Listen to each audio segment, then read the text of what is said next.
अक्सर हर इंसान के दिमाग में एक बात होती है कि मैं अमुक कार्य को नहीं कर पाऊंगा और इसलिए कोशिश कोशिश ही नहीं। जबकि कार्य हो सकता है, शक्ति है, लेकिन कोशिश नहीं। इसके बारे में आपको एक छोटी सी घटना बता रहा हूँ। वो हो सकता है अपने मनोबल को जगाने में उसका सहयोग हो। एक बार क्या होता है कि राजा ने अनाउंसमेंट कर दी कि दशहरे के दिन अपने शहर के बराबर जो नदी है वहाँ एक बहुत बड़ा मेला होगा और उस मेले में एक थोड़ा सा हमें खेल, एक ऐसा खेल खेलेंगे, उस खेल में एक बहुत बड़ा इनाम दिया जाएगा। ये नहीं बताया क्या खेलेंगे।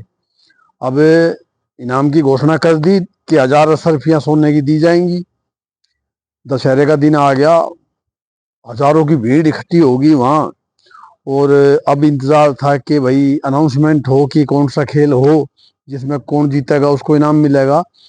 तो वहां पर राजा ने एकदम अनाउंसमेंट कराई कि जो ये नदी है इसको तैर के पार करेगा, नदी है वो 100 मीटर 200 मीटर के लगभग, उसको जो तैर कर पार करेगा उसको 1000 सोने की असरफियां मिलेंगी इनाम में। लोगों की धड़कनें बढ़ गई। अब नदी में बहाव था, मगरमच्छ हैं, जानवर हैं, अब तैर के पार कौन करे बड़े। लेकिन 1000 सोने की असरफियां इनाम है। इनाम तो है लेकिन इनाम है लेकिन उसको तैर के पार भी करना है। बिल्कुल शांत सभी, पूरी भीड़, कोई तैरने के लिए अभी तक आगे नहीं आया। तभी देख रहे हैं कि एक बहुत कमजोर पतला सा आदमी नदी को बड़े हाथ पैर मार रहा है जोर जोर से और उस नदी को की लहरों को चीरता हुआ आगे बढ़ रहा है। और पब्लिक जोरदार तालियां तालियां शुरू होगी, तालियां शुरू होगी। वो कमजोर सा इंसान जैसे दूसरे छोर पे पहुंचा किनारे पे, और किनारे पे जाकर वो बाहर निकला तो तालियां बज रही थी, वो सार हो रही थी तालियों की, भाई नाम जीत गया है। तो 1000 सोने की असरफी। वो इंसान एकदम खड़ा हो गया, बोले तालियां बंद करो, ये बताओ कि मेरे को धक्का किसने दिया है। अब ये देखिए कि उसको धक्का दिया और वो पार कर गया, वैसे पार नहीं कर पा रहा। एक आदमी चारपाई से नहीं उठ पा रहा है लेकिन घर में आग लगी है तो वो जो है ना कई सौ मीटर दौड़ के निकल गया बाहर।